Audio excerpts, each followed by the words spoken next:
सबसे पहले तो ये बताइए, पैर कैसे तोड़ लिया? स्कूटी से स्लिप कर गए। सामान्य से स्कूटी चलाते नहीं, लेकिन उस दिन स्कूटी चलाना पड़ा और स्कूटी का अंदाजा नहीं था, इसलिए स्लिप कर गए। तो अभी तक कब तक प्लास्टर लगा रहेगा? 24 जून को कटेगा। तो इस समय नुपुर शर्मा पे आपका क्या कहना है? नुपुर शर्मा पर तो जो हम कहेंगे सो कहेंगे ही। आज 12 जून है। ठीक है। आज का दिन भारत के इतिहास में बहुत ही ऐतिहासिक दिन है। आज इमरजेंसी 1974 में 2 घटनाएं घटी। 74 में? ठीक, कौन कौन सी? नहीं, 75 2 घटनाएं घटी। कौन कौन सी? एक तो आज ही के दिन श्रीमती इंदिरा गांधी का चुनाव रद्द घोषित कर दिया इलाहाबाद हाई कोर्ट ने, ठीक है। और दूसरे गुजरात में विधानसभा के चुनाव हुए तो उसका परिणाम आया और कांग्रेस उसमें हार गई, और जिसका नतीजा हुआ कि 26 जून को इंदिरा जी को आपातकाल लगाना पड़ा। आपातकाल लगाने की भूमिका आज से शुरू हुई थी। यह ऐतिहासिक दिन है आज का दिन। इस देश के हर नौजवान को, हर पढ़े लिखे व्यक्ति को याद रखना चाहिए। वो लोकतंत्र की दुहाई देते हैं, वो एक हाईकोर्ट के फैसले से और एक विधानसभा के चुनाव परिणाम से इतना डर गए कि उन्होंने आपातकाल लगा दिया। तो उस समय की राजनीतिक परिस्थितियां भी तो उस तरह से रही होंगी। हाँ, ठीक थी, तो उसको लोकतांत्रिक तरीके से निपटना चाहिए ना। भाई सब लोग तो कह रहे थे कि बातचीत करिए। इमरजेंसी लगाना भी तो एक लोकतांत्रिक तरीका ही रहा होगा, ऐसा तो है नहीं कि नहीं उसका है? नाम ही है आपातकाल। बिल्कुल। माने इमरजेंसी, माने अब कोई रास्ता नहीं बचा। तो ऐसी कोई परिस्थिति तो थी नहीं, कोई रास्ता नहीं बचा। श्रीमती गांधी ही प्रधानमंत्री रहेंगी, ये कोई इस देश के लिए अनिवार्य तो था नहीं। कांग्रेस में बहुत से लीडर थे, जगजीवन राम थे, एस.बी. चौहान थे, और भी थे तमाम नेता। किसी को प्रधानमंत्री बनाया जा सकता था महीने, 2 महीने, 4 महीने, 6 महीने के लिए। चुनाव परिणाम के खिलाफ सुप्रीम कोर्ट जाती थी इंदिरा जी, सुप्रीम कोर्ट में हो सकता हाई कोर्ट के निर्णय को पलट दिया जाता, फिर वो प्रधानमंत्री बन जाते। लेकिन उनको समस्या थी, उनको भरोसा किसी पर नहीं था। और जो उनका एक कोठरी बना हुआ था विद्याचरण शुक्ल का, ओम मेहता का, और फिर बाद में उसमें संजय गांधी घुस गए, ऐसे जो 3-4 लोगों का बना हुआ था, उन लोगों ने उनको समझा दिया कि आप हट गए तो फिर आ नहीं पाएंगे। तो वो इतने अपने को असुरक्षित महसूस कर रहे थे कि उन्होंने लगा हम गए तो देश गया। और वो बड़ा प्रसिद्ध वाक्य देवकांत बरुआ उसमें कांग्रेस के अध्यक्ष हुआ करते थे, उन्होंने कहा था, नारा दिया था, Indira is India, India is Indira. Bharat Indira Gandhi और इंदिरा गांधी भारत। और आज बता वो आज लोकतंत्र की दुहाई दे रहे हैं, और ईडी ने समन किया, इसके खिलाफ कल धरना प्रदर्शन करेंगे। आज करेंगे और कल करेंगे, धरना प्रदर्शन करेंगे, देश बंद करने का। हाँ, देश बंद करेंगे और धरना प्रदर्शन करेंगे। काहे भाई, ईडी ने जाकर समन, तो समन माने क्या, आपको बुलाया है कि आप बताइए क्या बात है, तो जाके बता दीजिए कि ये बात है। हमको क्यों बुलाया ईडी ने? नहीं तो इसको, अरे इस देश का जो वर्तमान में प्रधानमंत्री है, जो 8 वर्षों से प्रधानमंत्री है, 16 घंटे सीबीआई ने उनको अपने ऑफिस में बुलाकर पूछताछ किया। उनकी जो पार्टी है भारतीय जनता पार्टी, उसने कोई धरना प्रदर्शन नहीं किया, उसने कोई प्रेस कॉन्फ्रेंस नहीं की। जिससे सीबीआई ने पूछताछ किया उसने कोई मीडिया में बयान नहीं दिया। वो चुपचाप गांधीनगर से आए, दिन भर सीबीआई की पूछताछ में रहे और शाम को फिर वापस गांधीनगर चले गए। आप भी कर सकते। सम्मान माने क्या, बुलावा है भाई, आइए आपसे हमको कुछ बातें जाननी है, तो जाकर बता देंगे। तो उसके लिए प्रेस कॉन्फ्रेंस कर रहे हैं, धरना प्रदर्शन, भारत बंद, विश्व बंद काहे नहीं कर रहे हैं भाई? बताइए क्या हुआ। और आप ऑफिशियली कानूनी रूप से कोर्ट से जमानत लेकर बाहर हैं, मतलब कोर्ट में आप आरोपी हैं, एक्यूज हैं आप। ये जो न्यायिक व्यवस्था है उसमें आप आरोपी है। तो आरोपी है तो ईडी ने आपसे पूछा है, आप जाकर बता दीजिए क्या समस्या है। हमसे को पूछा क्यों? हम पैदाइशी राजा हैं और लोकतंत्र की दुहाई देते हैं। ये दूसरी बात थोड़ी चलती है। खैर, नूपुर शर्मा पर मेरा ये कहना है, मैं इस नूपुर शर्मा ने जो कुछ कहा, नूपुर शर्मा अभी भी वो बात कह रही है कि भाई जो इस्लाम की, मैं इस्लाम की पुस्तक पढ़ा नहीं, ठीक है, ये पहले स्पष्ट कर दूं। क्या लिखा है क्या नहीं लिखा है मुझे नहीं पता, आपको नहीं पता, सच क्या है झूठ क्या है मुझे नहीं पता। नूपुर शर्मा का दावा है कि यह जो हमने कहा है ये उनकी पुस्तक में लिखा है। रामायण महाभारत के पुस्तक से कोई संदर्भ उठाकर कहता है ये लिखा है, उसका जवाब क्या है? उसकी सर कलम कर देंगे, उसकी जान ले लेंगे, उसके और उसकी बहन के साथ बलात्कार करेंगे, उसकी पुतला जला के, पुतला बुला के उसको फांसी पर लटका देंगे। कर्नाटक में बताओ भाई, हमारे रामायण महाभारत में, उपनिषद में, वेद में कुछ भी खराब लिखा है उसको किसी ने उद्धृत किया। सो उसका शंभुक वध की चर्चा की जाती है, उसमें चर्चा की जाती है कि भाई ढोल गवार शुद्ध पशुनारी, कभी किसी ने कोई धरना प्रदर्शन नहीं किया। तो लोग जवाब देते कि भाई उसका कहने का मतलब ये था, उसमें समुद्र ने ये बात कही है, समुद्र के मुख से तुलसीदास जी ने कहवाई है। तो हमारे धर्म ग्रंथ में कुछ लिखा है, यदि उसको कोई संदर्भित करता है तो हम उसको वेद भी कैसे मान लेंगे? वेद भी तब मानेंगे जो मेरे संदर्भ, मेरे ग्रंथ में कहीं नहीं लिखा है, कहीं कोई इतिहास में नहीं लिखा। आप उसको गलत तरीके से प्रस्तुत करते हैं। जो कतर अभी बहुत ये इस्लामिक देश चिल्ला रहे हैं, MF वुमेन्स को, मकबूल फिदा हुसैन को, जो सारे हिंदू देवी देवताओं के नग्न चित्र बनाता था, उसको आपने शरण दिया और आज हमें आप भाषण दे रहे हैं। तो आप ही की पुस्तक में लिखा है तो सब लोग इस्लामिक कॉन्फ्रेंस करो, पुस्तक में से वो अंश निकाल के बाहर कर दो, तो तुम्हारी पुस्तक का हिस्सा नहीं। अब मोहम्मद साहब तो आने वाले नहीं, जिसने हदीस लिखी वो आने वाले नहीं, 1400 साल पहले आए थे, वो तो चले गए। आप मानते हैं वो जिंदा हो, जिंदा चाहोगे तो उनसे अनुरोध करो, भैया किताब को निकाल के 2 पन्ना फाड़ ले जाओ। अब हम जब खोलें तो 2 पन्ना न रहे उसको। भाई जो कुछ कहा गया वो कह रही हमने पुस्तक से कहा, उसका जवाब क्या है?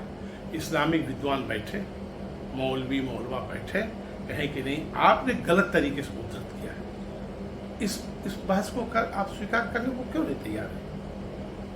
खैर चलो, मान लो ये भी खत्म हो गया। भाई हमने मान लिया कि वो उसने गलत किया, तो भाजपा ने अपने नहीं दुनिया के प्रेशर में, लोगों के कहने पर उसको पार्टी से निकाल दिया, उनके खिलाफ FIR हो गया। तो ऐसा कोई अपराध तो हुआ नहीं कि जो 24 के घंटे के अंदर उनके लिए न्यायालय खुल जाए और सारा बहस मुबाहिसा हो जाए, फैसला हो जाए और 25वें घंटे फांसी हो जाए। ऐसी कोई घटना तो नहीं। तो FIR हुआ है, चलेगा। FIR के बाद तो 20 साल लग जाते हैं चार्जशीट होने में। वो देखो ईडी से समन मांगा, समन दिया है तो धरना प्रदर्शन दे रहे हैं। मामला 14-15 चल रहा है, अब कह रहे पुराना मामला है। पुराना मामला अभी तो चल ही रहा है, तो कहाँ परेशान है आप? नूपुर शर्मा के खिलाफ बतौर पार्टी बीजेपी को जो कार्रवाई करनी थी कार्रवाई कर दी। आप उससे नहीं संतुष्ट, आप बाकायदे प्रशासन से परमिशन लीजिए, भाजपा के सभी कार्यालय के सामने जाइए, बैठिए, धरना दीजिए, प्रदर्शन दीजिए, आमरण अनशन करिए, भूख हड़ताल करिए, प्रेस कॉन्फ्रेंस करिए उनके खिलाफ। कौन रोके आप? जो लोकतांत्रिक तरीका है उस तरीके को आप इस्तेमाल करें, किसी रोका नहीं। और उसके बाद जो उसके ऊपर से कार्रवाई होगी वो फिर कार्रवाई क्यों? कार्रवाई दोनों चीज नहीं होती है। हम क्रांतिकारी बनेंगे और हमारे खिलाफ पुलिस कुछ न बोले तो क्रांतिकारी चंद्रशेखर आजाद थे, खुदे गोली मार ली। भगत सिंह अंग्रेजों के खिलाफ लगे थे, फांसी हो गई। तब उनके घर वाले रोए, साहब उनको फांसी दे दिया। अरे वो जब चले ही थे सत्ता के खिलाफ लड़ने, तो सत्ता ने जो कुछ किया उसको सहा, तभी तो वो कहलाते हैं देशभक्त थे, अपने देश के लिए, जाति के लिए, धर्म के लिए कुर्बान हो गए, बलिदान हो गए। तो काहे के डरते हैं? आपके खिलाफ कोई कार्रवाई न हो और आप सब कुछ करें, ऐसा नहीं होता है। इन सब चीज़ों ने जो भाजपा ने नुपुर शर्मा को एक तरीके से बाइकआउट किया है, यह क्यों? नहीं बाइकआउट किया भाई, अब देखो ये दोनों, चित्त भी मेरी पट भी मेरी, अंटा तेरे बाप का। भाई आपने ये कहा कि नुपुर शर्मा ने गलत किया, भाजपा ने कहा नहीं, उसको मान लिया कि नुपुर शर्मा ने गलत किया, तो उसको पार्टी से निकाल दिए। लेकिन सरकार ने अपने दायित्व सुनो, सरकार ने अपने दायित्व का निर्वाह किया, उनके खिलाफ एफआईआर भी किया और उनको वायु श्रेणी की सुरक्षा दी, उनकी जान भी बची रही। ठीक, आप पार्टी में नहीं, पार्टी में फिर देखेंगे, 6 साल बाद आपको लेंगे, हमको लगेगा तो आपको ले लेंगे पार्टी में। लेकिन अभी आपको हमने इस पार्टी से निकाल दिया कि भाई आपने, यद्यपि मैं भाजपा के इस कदम से सहमत नहीं हूं। क्यों? भाजपा को भी कहना चाहिए था। भाजपा का जो मुख्य प्रवक्ता जो भी होंगे, मुझे नाम मालूम, जो भी हो, सुधांशु त्रिवेदी हों, संबित पात्रा हों, जो भी हों, उनको प्रेस कॉन्फ्रेंस करने का चाहिए कि भाई इसने कहा है और ये कह रही है कि आपकी पुस्तक में लिखा है, विद्वान आकर स्पष्ट करें। और आपकी पुस्तक में जो लिखा है वो यदि मोहम्मद साहब की बेअदबी है तो लिखा किसने, उसके खिलाफ फतवा जारी करो और उसको इस्लाम से निकालो पहले। फिर पुस्तक नुपुर शर्मा ने लिखा नहीं, भाजपा ने लिखा नहीं, मोहन भागवत ने लिखा नहीं, राष्ट्रीय स्वयंसेवक संघ ने लिखा नहीं, ये लिखा तो किसी मुसलमान ने ही ना। और आप कहते पैगंबर साहब की वो वाणी है, तो पैगंबर साहब से पूछो आप क्यों लिख दिया इसको? पहले तो ये स्पष्ट हो कि लिखा है नहीं लिखा है, कि नहीं लिखा। इस मुद्दे पर बहस ही नहीं। बहस नुपुर शर्मा की जान ले लेंगे, नुपुर शर्मा का बहन सहित बलात्कार करेंगे, उसके घर पर दावा देंगे, तन से सर अलग करेंगे। अरे क्या कर रहे हो भाई? तन से सर अलग करने वाले एक दिन पत्थर चलाए, दूसरे दिन पुलिस घुस गई मोहल्ले में, तो आज कर्फ्यू जैसा दिख रहा है, बिना कर्फ्यू के कर्फ्यू दिख रहा है मोहल्ले में। तो इतने बड़े क्रांतिकारी हैं, तो आइए पुलिस के सामने। दोनों नहीं चलता है ना। तो पुलिस के सामने आएंगे तो रांची की तरह 18 साल के लड़के को गोली मार दीजिएगा, तो फिर आप क्रांतिकारी क्यों बन रहे हैं? तो क्रांतिकारी बनने तो आप, उसका तरीका है, आप प्रशासन से परमिशन लीजिए।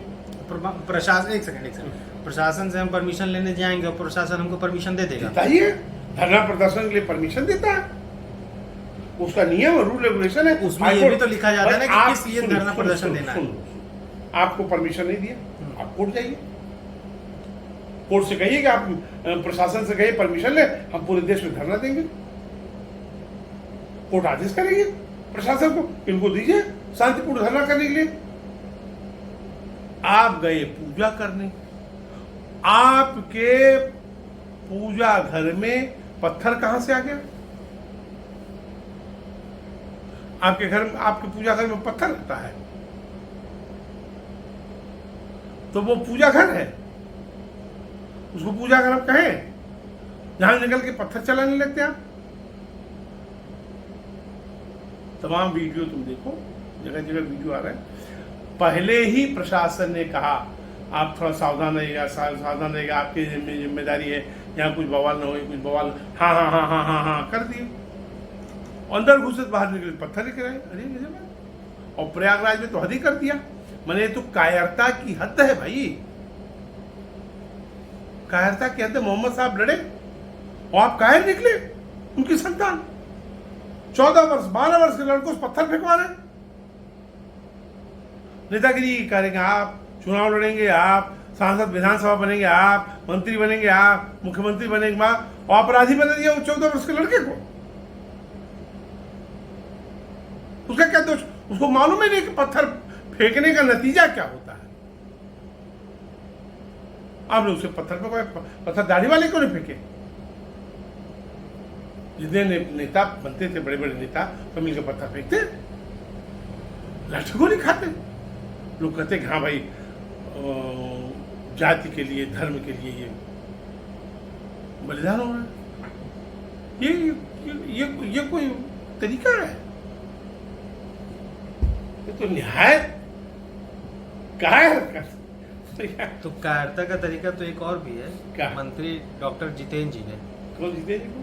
जितेंद्र जी एक मंत्री नहीं है भाजपा के, जतिन प्रसाद। हाँ जतिन प्रसाद, उन्होंने ट्वीट किया है, हाँ। उन्होंने ट्वीट किया है कि हम दोनों पक्षों से चाहते हैं कि शांतिपूर्ण स्थापित करें। हाँ, दोनों पक्ष क्यों? जब यहाँ पे एक पक्ष द्वारा पत्थर चलाया जा रहा है, वहाँ दूसरा पक्ष का तो कहीं नाम भी नहीं है, कहीं निशान भी नहीं है, तो यह भाजपा के बारे में, इसके बारे में आपका क्या कहना है? नहीं, वो तो ऐसा है ना, वो कहते हैं, कहावत है ना, नया मुल्ला ज्यादा प्याज खाता है। वो सेकुलर बनने के चक्कर में हिंदुओं को भी लपेट ले गए। तो क्यों सेकुलर बनने के चक्कर में तो भाजपा आजकल बहुत, नहीं, तो भाजपा का यह कदम गलत है ना। योगी जी ने पिछले चुनाव में कहा था, तो ये आप पिछले चुनाव, सुनो, अभी जो विधानसभा के चुनाव हुए उसमें किसी पत्रकार ने पूछा कि आप उनके प्रति सहृदयता नहीं दिखाते हैं, तो नाम नहीं लिया उन्होंने, किसी के लिए नाम लिया। उन्होंने कहा कि मैं गर्दन कटवा दूं तो भी वो भरोसा करेंगे मुझ पर? नहीं करेंगे। तो जब वो भरोसा करेंगे नहीं तो आप अपना काम करिए, उनके खिलाफ तो जो भरोसा कर रहे हैं, जो भरोसा कर रहे हैं, हाँ। उनके साथ आप हैं? हाँ, उनके साथ होना ही चाहिए आपको। तो क्यों नहीं है? उनके साथ आपको होना ही चाहिए, नहीं क्यों होंगे आपको रहने। देखो ऐसा है, जतिन प्रसाद भाजपा के वही नया मुल्ला है, अभी अभी कांग्रेस से आए हैं, भाजपा की संस्कृति को वो जानते नहीं। लेकिन ये कहना, भाजपा के एक आध दो कदमों से माना जा सकता है कि भाजपा के लोग कुछ थोड़ा डर गए होंगे, भय हो गया होगा, जो भी हो गया होगा, वो ठीक नहीं है। लेकिन भाजपा का इतिहास हिंदू विरोध का नहीं रहा है। हिंदू विरोध का इतिहास भाजपा का नहीं रहा है। भाजपा अकेली पार्टी है जिसने पालमपुर में कहा था कि हम राम जन्मभूमि के आंदोलन के साथ हैं। भाजपा अकेली पार्टी है जिसने ढांचा गिरने के बाद जिनकी सरकारें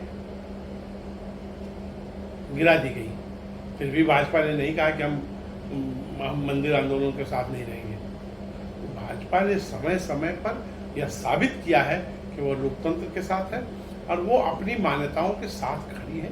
भाजपा ने किया है, एक आधा घटनाएं, जो घटनाएं इधर उधर हो जाती होगी, वो कोई उसका नहीं माना जाता। आप 80 से अब तक का जो ट्रैक रिकॉर्ड आप देखेंगे तो भाजपा कुल मिलाकर अपनी उन बातों पर, और भाजपा अभी भी ये बात कहती है कि भाई हम किसी की का तुष्टीकरण नहीं करेंगे। तुष्टीकरण की नहीं। आप 2014 का या 2019 का नरेंद्र मोदी का एक इंटरव्यू सुनो, इंडिया टीवी पर है, शायद मुझे जहां तक ध्यान है। उन्होंने कहा कि मुझे ये हिंदू मुसलमान कहा जाएगा तो रस्सी से बांध कर भी मुझे घसीटेंगे तो मैं ये नहीं करने वाला। मैं हिंदू मुसलमान नहीं करूंगा। मैं तो 138 करोड़ की बात करता हूँ। 138 करोड़ के अंदर जो जो है मैं सबकी बात करता हूँ, नहीं है उनकी बात मैं नहीं करता। इसीलिए उन्होंने 138 करोड़ में जो आते हैं सबकी बात करता हूं। इसीलिए दूसरी बार लोकसभा चुनाव में उन्होंने सबका विश्वास का नारा दिया। हाँ, वो दिया था। देखो राजनेता है, कभी कभी कुछ कहते हैं, जाहिर नहीं कर देते हैं। लेकिन कुल मिला के भाजपा का ट्रैक रिकॉर्ड ऐसा नहीं कह सकते कि वो हिंदू विरोधी पार्टी है, ऐसा नहीं कह सकते। हिंदू विरोधी तो नहीं, हिंदू विरोधी तो नहीं कहेंगे, लेकिन हिंदू समर्थन भी नहीं कहा जा सकता, क्योंकि बंगाल के चुनाव के बाद इतनी सारी हिंसाएं हुई, आप एक बयान तक नहीं दिए। मैंने बयान दिया, किया है, गए थे, अमित शाह गए थे। अमित शाह क्या है वहाँ के प्रांतीय नेतृत्व से कि लड़ाई आपको लड़नी पड़ेगी। वहाँ थोड़ी बंगाल में स्थिति अलग हो गई है। वो जब से अध्यक्ष बदले गए हैं तब से वहाँ थोड़ा आंतरिक मतभेद भी है, पार्टी एकजुट नहीं हो पा रही है। ये तमाम रिपोर्टें हैं, इसको पढ़ो तो समझ में आएगा। लेकिन बहरहाल जो भी है करना चाहिए। भाजपा को हम पूरी तरह से दोषी उसके लिए नहीं मानेंगे कि हाँ सरेंडर कर गए, ऐसा नहीं है। वैश्विक की स्थितियाँ हैं। अभी देखो यहाँ पोपो करने वाले दुनिया भर चैनल पर हल्ला मचाए पड़े, देश टूट जाएगा और ये हो जाएगा। कोई देश टूट जाएगा भाई? आप अभी भी देखो, वो नुपुर शर्मा का एक बयान देखो, अभी कल परसों का है, वीडियो घूम रहा है। वो एक आल्ट न्यूज वाला मुसलमान है, कोई पता नहीं कहा, जुबैर आल्ट न्यूज वाला, वो फेक न्यूज चला रहा है। और उसने एक स्पेसिफिक, नुपुर शर्मा कहती है कि इतनी दूर को एडिट करके उसने प्रसारित कर दिया। सरकार को उसके खिलाफ मुकदमा करना चाहिए। उस चैनल को बंद करना चाहिए। सबसे बड़ा तो सांप्रदायिक विद्रोह तो उसे लगा। देखो, गलत समाचार देना ये सबसे बड़ा अपराध है। इसी को तो अफवाह कहते हैं। अफवाह क्या कहते हैं? हम कह रहे हैं कुछ, तुम इसमें तुम घुमा फिरा कुछ और जोड़ दो तो तुम अफवाहबाजी माने जाओगे। जो मैं कह रहा हूं उसको तुम करो। तो चैनल बंद कर देना चाहिए उसका। उसके खिलाफ जो जो कार्रवाई संभव है कानूनी तरीके से सारी करनी चाहिए, और उसको ये समझ में आना चाहिए कि यह अपराध हम इस जीवन में फिर से नहीं करेंगे। एक महिला के साथ हम कहते हैं यत्र नागस्तु पूजन्ते रमन्ते तत्र देवता, उसके खिलाफ लाखों लोग कह रहे हैं। कहने में जवान भी नहीं लड़खड़ा रही है कि हम तुम्हारे साथ, बहन के साथ बलात्कार करेंगे। ये बलात्कार करना भारतीय संविधान में परमिशन है। जो ट्वीट कर रहे हैं, जो फेसबुक पर लिख रहे हैं, वे मुकदमा झेलने को तैयार होंगे। हमने कहा है कि हम बलात्कार करेंगे। ये संविधान सम्मत बात है।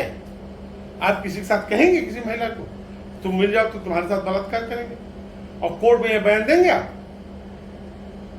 दीजिए बयान, तो हम मान लें आप हिम्मती आदमी हैं। और आपको शर्म नहीं आती है कि महिला के खिलाफ आप कह रहे हैं हम बलात्कार करेंगे? अरे आप कहिए कि उसको कानून के हिसाब से सजा दीजिए। कानून उसको फांसी दे दे, आजीवन सजा, कारावास दे, जो चाहे सो दे। जो कानून कहता हो, जो तरीका उसका होगा वो करेगा। हम उसमें को बहस में पढ़ने जाए। और ये जितने लोग नूपुर शर्मा के खिलाफ बयान कर रहे हैं, उनको अंदर शर्म नहीं है कि एक भी कहें कि हाँ ये बात जो कह रहे हैं जो लोग, उनके खिलाफ कार्रवाई होनी चाहिए। एक लाइन आप बोल देते हैं, हाँ भाई कानून सम्मत कार्रवाई होनी, और बात नूपुर शर्मा के खिलाफ भाषण शुरू कर दिया। अरे उनके खिलाफ भाषण शुरू, नूपुर शर्मा तो यही कह रहे हैं कि हमने कुछ कहा ही नहीं, जो आपकी किताब में हुई हम पढ़ के सुना दिए। आप ये बताइए कि उस किताब में है कि नहीं। मुद्दा ही डाइवर्ट कर दिया, बेअदबी हो गई। कैसे बेअदबी हो गई भाई, आप बताइए। वो कह रही उस किताब में आज तक किसी चैनल ने, किसी प्रवक्ता ने, किसी सेकुलर गिरोह ने, किसी ने ही नहीं बताया कि हाँ इस पुस्तक में लिखा है, नहीं लिखा है, सही है। अरे आप जनता को प्रशिक्षित करिए भाई। इस देश का हिंदू समाज अति सहिष्णु समाज है। सारे अपमानों को, सारे उसको झेलने के बाद अभी तक वो खड़ा रहा। आप उनको प्रशिक्षित करिए, आप उस पर भरोसा करिए। आपको भरोसा नहीं है अपने ऊपर। आप कहते हैं सारे लोग सांप्रदायिक हो गए, तो आप काहे के लिए दुकान चला रहे? अपने दुकान बंद करो, जाओ पाकिस्तान। आपको इस देश की जनता पर भरोसा नहीं। इस देश की जनता बीजेपी को वोट दे तो पागल हो गई, सांप्रदायिक हो गई, और आप पार्टी को जिता दे तो भाजपा का बेड़ा गर्क हो गया। क्या मतलब, तर्क क्या है? इस देश की जनता को प्रशिक्षित करिए ना, उसको बताइए हाँ ये सही है, ये गलत। पूरा मुद्दा ही घुमा दिया, ईश निंदा कर दिया। अरे क्या हुआ ईश निंदा? वो किताब में लिखा, आप पहले ये बताओ लिखा है नहीं लिखा है, इतनी बात बताओ। और लिखा है और नहीं लिखा हुआ तो? हाँ नहीं लिखा हो तो उसके खिलाफ कानूनी कार्रवाई हो, तो उसके खिलाफ गलत बयानी क्या हो, उसको वो अपराध, झूठ बोल रही हो, वो महिला झूठ बोल रही है। सुप्रीम कोर्ट की वकील होकर झूठ क्यों बोलती है? उसके खिलाफ और जो धारा लगनी वो लग है, और लिखा है तो आप सब लोग जोर जोर से बोलिए कि भाई ये लिखा है। तो ये जो इनके मुल्लिया मौलवी और औलिया हैं, जो भी विद्वान है, इस्लामिक विद्वान है, वो आकर उसकी सफाई दे। उसका मतलब ये होता है। जाकिर नाइक का एक वीडियो चल रहा है ना, जाकिर नाइक कह रहा है, किसी कान नहीं फड़फड़ाया, नूपुर शर्मा ने क्यों कर दिया, इस निंदा हो गई। भाई यदि वो जाकिर नाइक कह रहा है और सही है तो नूपुर शर्मा ने, और नूपुर शर्मा को तुम सुने नहीं। नूपुर शर्मा कहती है, वकील है ना, उसके पास भगवान ने अकल दिया है, कहती है यदि मैं यह कह दूं तो कैसा लगेगा। ये प्रश्न कर रही है कि यदि मैं कह दूं तो कैसा लगेगा आपको?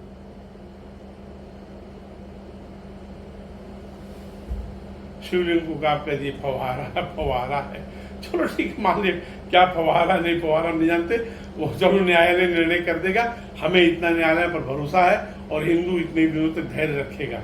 सैकड़ों साल रखा, 10-5 महीने और रख लेगा धैर्य। लेकिन शिवलिंग के खिलाफ आप कुछ बोलेंगे, हिंदू देवी देवताओं का अपमान करेंगे, गलत बात। वो न्यायालय में चल रहा है, पूरा हिंदू समाज इंतजार कर रहा है, अपनी भावना व्यक्त कर रहा है सोशल मीडिया पर, यहाँ होना चाहिए होना चाहिए होना चाहिए। तो गलत क्या कह रहा है भाई? हमारे भगवान है, हम कहते हैं कि होना चाहिए, हमें मानते हैं, लेकिन उसके खिलाफ कोई भी धरना प्रदर्शन करने गया? अविमुक्तेश्वरानंद जी वहीं पर बगल में बैठकर भूख हड़ताल कर रहे हैं। कहां? अपने आश्रम में बैठकर। हमको दर्शन की परमिशन दीजिए, कोर्ट को उन्होंने एप्लीकेशन दिया। आपने ये तरीका क्यों नहीं अपनाया? आपने क्यों नहीं तरीका अपनाया? वो हमारे संत हैं, हम उनसे सहमत हो न सहमत हो एक अलग की बात है। वो तो कह नहीं गए धरना प्रदर्शन करने गेट पर, ज्ञानवापी के गेट पर।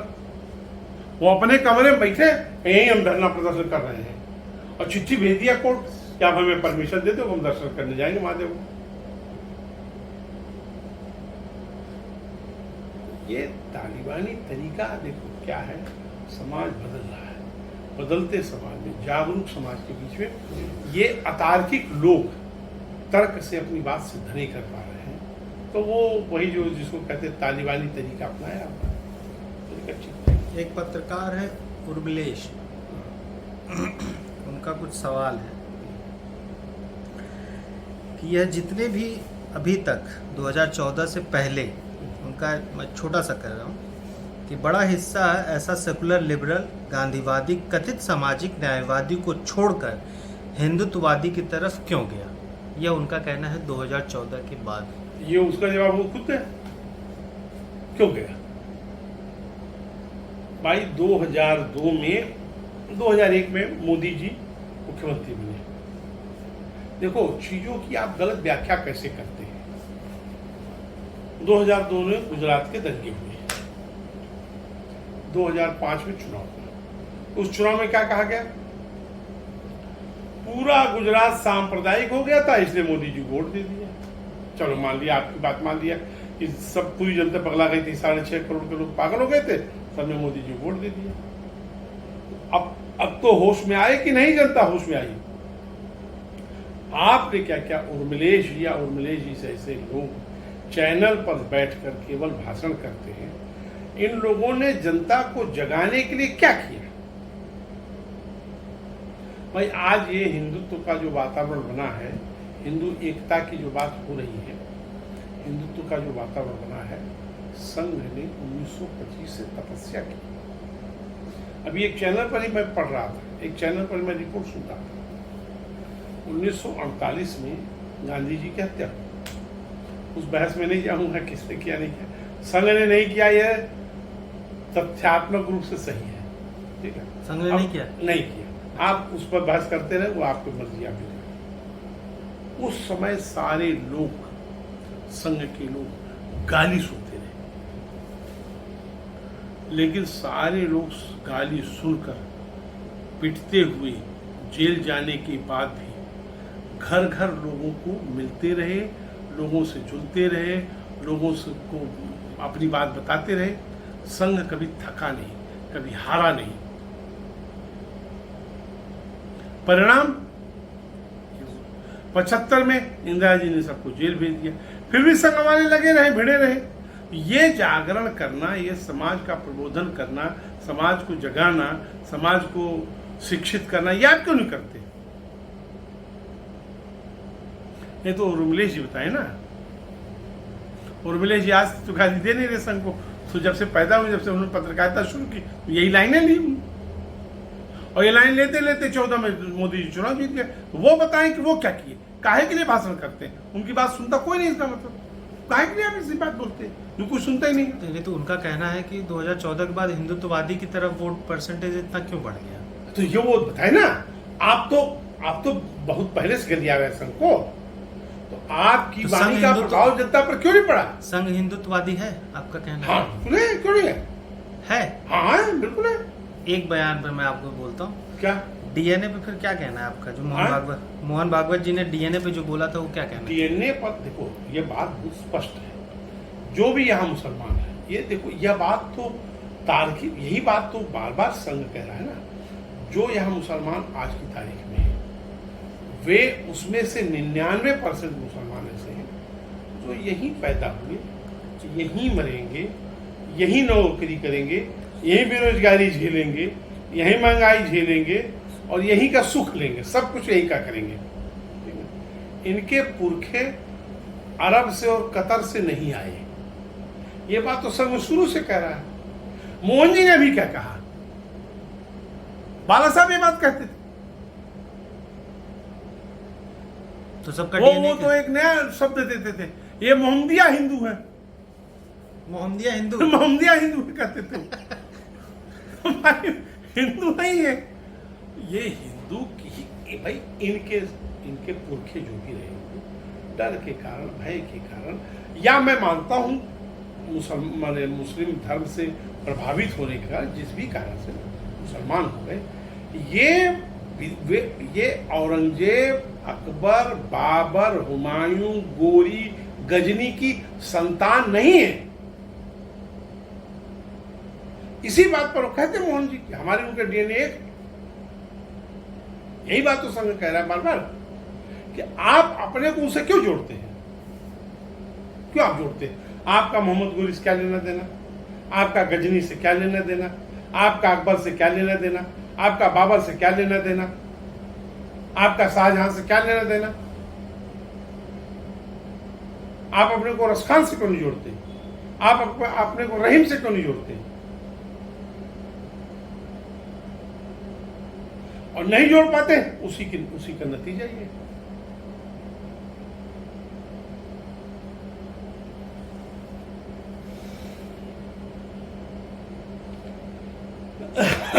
ये है। एक पत्रकार है अशोक पांडे, कंफ्यूज। अभी जस्ट 50 मिनट पहले उन्होंने लिखा कि नुपुर शर्मा पे जितनी भी कार्रवाई हुई वो अरब देशों के दबाव पर हुई। लगभग 7 से 8 दिन मान लिया, हाँ मान लिया, उनकी बात मान लिया, उनको फूल माला चढ़ा दिया जाए, हाँ ठीक। गिरफ्तारी अब तक नहीं। अब उनको अशोक पांडे कुछ ज्ञान दे रहे हैं कि लिंचिंग पर कभी किसी समाज ने ज्ञान नहीं बांटा, पहला।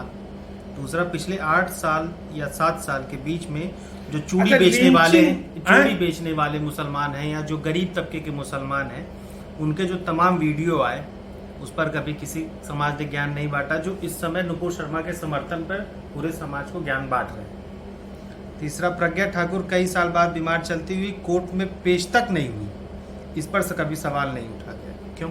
अरे एक मिनट, एक बात का पता ना, उन्होंने 2-3 चीजें लिखी। तो अरे सुन लो, हमारी बात सुनो। एक हम पहले प्रज्ञा ठाकुर से करता है, इनको बेशर्म आदमी को समझ में नहीं आता है कि 9 साल बिना चार्जशीट के उसको एनआईए ने बंद क्यों रखा, उसके खिलाफ चार्जशीट क्यों नहीं किया और पेश नहीं हुई कोर्ट में? यह दोष भाजपा का है। 10 साल यूपीए की सरकार थी, क्यों नहीं कोर्ट में पेश किया? क्यों नहीं आपने सजा दिलवाई उसको? उसके टांग तोड़वा दिया आपने, वो परमानेंट विकलांग हो गई महिला। शर्म नहीं आती आपको कहते समय? ऐसा कहाँ परमानेंट विकलांग हुई? फुटबॉल खेलते हुए, अरे फुटबॉल खेलते हुए दिख रही है, जाने में उसके कोड़ में दर्द होते हैं, उसको मारा, उसको पेशाब पिटवाया, उसको पेशाब के बोरे से ढका, 9 साल तक बिना चार्जशीट के उसको बंद रखा। इस पर अशोक पांडे का कोई वीडियो है? क्यों नहीं वीडियो?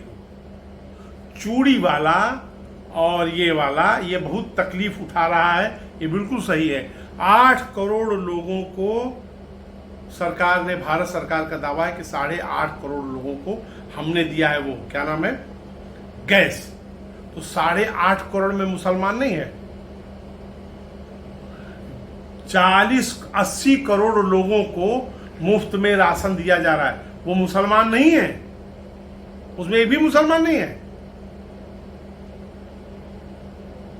तो अशोक पांडे ने क्यों नहीं ट्वीट किया? क्यों नहीं लिखा कि मोदी जी और योगी जी बड़े अच्छे आदमी, महान आदमी हैं, बिना भेदभाव के शौचालय दे रहे हैं, बिना भेदभाव के गैस दे रहे हैं, बिना भेदभाव के राशन दे रहे हैं? एक उदाहरण, ये जितने भी सेकुलर गिरोह के लोग हैं, एक उदाहरण दे दें, अनाज बांटने में, गैस बांटने में, शौचालय बांटने में, इन सब में मुसलमान हिंदू के साथ सरकार के स्तर पर कहीं भेदभाव हुआ? एक उदाहरण आप दीजिए। तुम बताओ, इतनी योजना चल रही है, एक योजना में एक भी भेदभाव की चर्चा नहीं। घर बनवाया, घर दिया, शौचालय दिया, गैस दिया, बिजली दिया, राशन दिया, वो 8 योजनाएं बता तो 5 याद आई, 3 और उनकी योजनाएं कौन कौन है? अब तो तब चूड़ी वाला आपको याद आया, तो ये क्यों नहीं आया जो अनाज पा रहा है? अनाज पा रहा है, ये नहीं याद आता है, चूड़ी वाला याद आ गया। और तीसरी बात क्या कहा उन्होंने? प्रज्ञा ठाकुर और चूड़ी वाले के बीच में क्या कहा है? प्रज्ञा ठाकुर और चूड़ी वाले के बीच में उन्होंने कहा है, एक सेकंड बता रहा हूँ आपको। ये तो तिलक को मानते हैं कि गांधी की हत्या के दोषी। लिंचिंग को लेकर। क्या लिंचिंग को? लिंचिंग को लेकर। अरे लिंचिंग की जाए घटना पीछे 19 के बाद लिंचिंग की कितनी घटना हुई? 14 के बाद लिंचिंग की 2-3 घटनाएं हुई थी, जिसको अभी तक आप गा रहे हैं। और हम भारत विभाजन गाने लगते हैं तो आपको दर्द होने लगता है। 47 के बाद ले आए, 84 का दंगा कह दो तो बहुत पुरानी बात करते हैं। 2002 आपको 24 घंटे याद रहता है, 84 आपको भूल जाता है, 47 आपको भूल जाता है, और लिंचिंग आपको याद है। तबरेज इखलाक। अरे तबरेज अखलाक के कारण जो हुआ, किसने कहा कि सही हुआ? किसी ने यह बयान दिया क्या? सरकार के स्तर पर यह कहा गया क्या कि हाँ सही हुआ? जो कोर्ट कचहरी में चल रहा है, अरे कोर्ट कचहरी में तो देखो ना, बिहार में इतने दंगे हुए थे, नरसंहार, जो गरीबों के मसीहा लालू जी का कल 75 वर्ष का केक कटा, जन्मदिन था। हाँ जन्मदिन था, जाने कितने लोगों को मरवा डाले, नरसंहार करवा डाले। वो गरीबों के मसीहा हैं, नरसंहार कराने वाले गरीबों के मसीहा हो जाते हैं। उनके निर्णय 20 साल, 22 साल, 24 साल, 26 साल बाद आ रहे हैं। आधे मर जाते हैं तब निर्णय आता है। तो क्या करेंगे? न्यायिक प्रक्रिया का दोष है। ये कोई तबरेज और अखलाक के मामले में थोड़ा है दोष। चलिए ठीक है, अगली बार फिर मिलेंगे। ठीक, धन्यवाद।